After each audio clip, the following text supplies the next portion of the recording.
नमस्कार, स्वागत है आपका टीवी 24 नेटवर्क में और मैं हूं अजय सिन्हा। पश्चिम बंगाल में हुमायूं कबीर खुलेआम कह रहा है कि गाय की कुर्बानी होगी, क्योंकि ये 1400 साल पहले से होती हुई आई है। गाय की कुर्बानी कोई नहीं रोक सकता। ऊंट भी काटा जाएगा, गाय भी काटी जाएगी, बकरा भी काटा जाएगा। और हुमायूं कबीर ने कहा है कि शुवेंदु अधिकारी आग से ना खेलें। दरअसल पश्चिम बंगाल में जब से बीजेपी की सरकार बनी है और मुख्यमंत्री शुवेंदु अधिकारी बने हैं, तब से इस बात की घोषणा कर दी गई है कि किसी भी तरह से गाय काटने की कोई परमिशन नहीं होगी। गाय नहीं काटी जाएगी, ऊंट नहीं काटा जाएगा और बकायदा बकरीद के लिए जो कुर्बानी होगी तो वो वही काटा जाएगा, वो पशु जिसकी छूट है स्लॉटर हाउस में। ये नहीं कि कहीं सड़क और गली में काट दिया जाए। और गाय की तरफ तो नजर उठा के कोई ना देखे, सोचे भी ना कि उसको काटा जाएगा। लेकिन हुमायूं कबीर खुलेआम मुख्यमंत्री शुवेंदु अधिकारी को चैलेंज कर रहा है। हुमायूं कबीर ने कहा कि संविधान का सम्मान करना चाहिए, लेकिन कुर्बानी होगी, गाय की भी होगी, बकरे की भी होगी, ऊंट की भी होगी। कुर्बानी के लिए जो पशु जायज है उसकी कुर्बानी होगी। बीजेपी सरकार को मैं चेतावनी देता हूं, शुवेंदु अधिकारी से सीधे तौर पर कह रहा हूं कि आग से मत खेलो। अगर वे कुर्बानी पर रोक लगाने की कोशिश करते तो इससे उनके लिए मुश्किलें खड़ी होंगी। मुस्लिम समुदाय किसी भी हाल में कुर्बानी के मामले में कोई समझौता नहीं करेगा, क्योंकि 1400 साल पहले से ये कुर्बानी हो रही है और जब तक दुनिया रहेगी तब तक कुर्बानी होती रहेगी। कुर्बानी कोई नहीं रोक सकता है। सीधे सीधे चैलेंज कर रहा है। जबकि हुमायूं कबीर को यह बात पता है कि सनातन धर्मियों के लिए गाय माता का रूप होती है और सनातन धर्मी इस चीज को कभी बर्दाश्त नहीं करते हैं कि गाय को चोट पहुंचाई जाए, उसकी कुर्बानी दी जाए। लेकिन हुमायूं कबीर जो पश्चिम बंगाल में चुनाव से पहले बाबरी मस्जिद का निर्माण करवाने के लिए चंदा इकट्ठा कर रहा था, तो पीछे पीछे सैकड़ों मुस्लिम भी चल दिए थे। अब बाबरी मस्जिद का सपना तो सपना ही रह गया, क्योंकि उत्तर प्रदेश के मुख्यमंत्री योगी आदित्यनाथ ने भी कह दिया था कि अब कयामत तक बाबरी मस्जिद नहीं बनेगी। वहीं गाय काटने को लेकर हुमायूं कबीर खुलेआम शुवेंदु अधिकारी को चैलेंज कर रहा है। तो उत्तर प्रदेश के एक मौलाना ने बहुत बड़ा बयान दे दिया। शिया मौलाना ने बहुत बड़ा बयान दिया और कहा है कि गाय की तरफ तो मुसलमानों को नजर उठा के भी नहीं देखना चाहिए। उत्तर प्रदेश के प्रमुख शिया धर्मगुरु हैं सैफ अब्बास।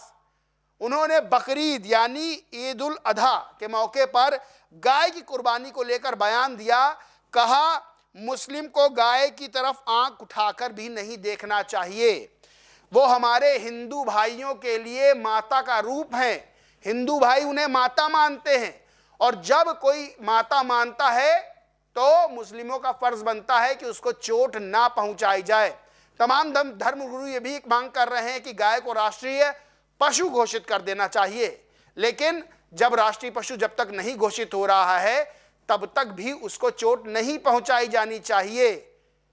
हुमायूं कबीर कह रहा कुर्बानी होगी, लेकिन शायद हुमायूं कबीर को उत्तर प्रदेश के शिया मौलाना की बात सुननी चाहिए, जो वो खुले में कह रहे हैं, मीडिया के सामने कह रहे हैं कि गाय की कुर्बानी तो छोड़ो, गाय की तरफ आंख उठा के भी नहीं देखना चाहिए।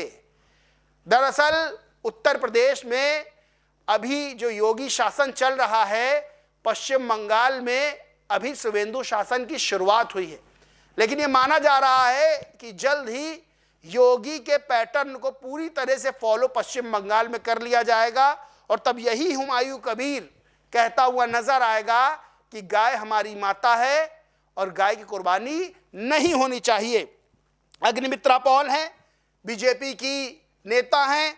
वो कहती हैं भारत में के अलावा 56 इस्लामी देश हैं। अगर आप भारत के नियमों का पालन नहीं करना चाहते तो आप जहां चाहें वहां जा सकते हैं। सीधे तौर पर कानून व्यवस्था को लेकर हुमायूं कबीर को करारा जवाब अग्निमित्रा पॉल ने दिया है। बड़ी बात यह है कि पश्चिम बंगाल में सड़कों पर नमाज पढ़ने को लेकर भी रोक लगा दी गई है। सीधे कहा गया है कि सड़क पर नमाज नहीं पढ़ी जाएगी, शिफ्टों में नमाज पढ़ने ना हो तो अपने घर में नमाज पढ़ ले। और योगी आदित्यनाथ ने भी कहा था कि शिफ्टों में नमाज पढ़ो, घर में नमाज पढ़ो, घर में जगह अगर कहते हो नहीं है तो फिर जनसंख्या को कंट्रोल करो, लेकिन सड़क राहगीरों के लिए होती, चलने के लिए, उस पर नमाज नहीं पढ़ी जाएगी। और यही पैटर्न पश्चिम बंगाल में शुभेंदु अधिकारी ने भी अपनाया है कि सड़क पर नमाज बर्दाश्त नहीं होगी। और हुआ भी यही कि जब कुछ लोग सड़क पर नमाज पढ़ने के लिए कोलकाता में प्रदर्शन करने लगे थे, फिर पुलिस ने अपने हिसाब से समझाया और बताया कि मस्जिद है नमाज पढ़ने के लिए, सड़क नहीं है, और सड़क पे बवाल काटोगे तो फिर कानून के तहत जो कार्रवाई होती है वो कार्रवाई की जाएगी। दिलीप मंडल हैं, वो लिखते हैं ट्विटर पे, कोलकाता में तो जुमे की नमाज सड़क पर ही होगी का अहंकार एक ही दिन में टूट गया। स्ट्रीट पावर को खत्म करने के लिए लाठी गोली की जरूरत नहीं पड़ती। लोकतंत्र में सिर्फ सरकार महाबली है। सड़क पर दादागिरी तब तक चलती जब तक सरकार चलने देती है, फिर कोई सरकार कहती है अब से कानून तोड़ना बंद, सब मान जाते हैं। यहां हर मस्जिद में नमाज अंदर ही हुई, कहीं कहीं 2 शिफ्ट लगाई गई, पर नमाज मस्जिद के अंदर ही हुई। यानी कि टीएमसी की सरकार में जो गैर कानूनी रूप से छूट दी गई थी कि कहीं भी नमाज पढ़ लो, सड़क पर ही पढ़ लो, रास्ता रोक के पढ़ लो, तो शुभेंदु सरकार आते ही, बीजेपी की सरकार आते ही अब सब मस्जिद में नमाज पढ़ रहे हैं। और जब भीड़ बढ़ जाती है तो 2-3 शिफ्ट में नमाज हो रही है, लेकिन मस्जिद में ही। और अब मौलाना भी ये बात कह रहे हैं कि भैया मस्जिद में ही पढ़ो, सड़क पर ना पढ़ो और फालतू का विरोध करो ना, क्योंकि जब पुलिस कानूनी कार्रवाई करेगी तो भविष्य भी चौपट हो जाएगा।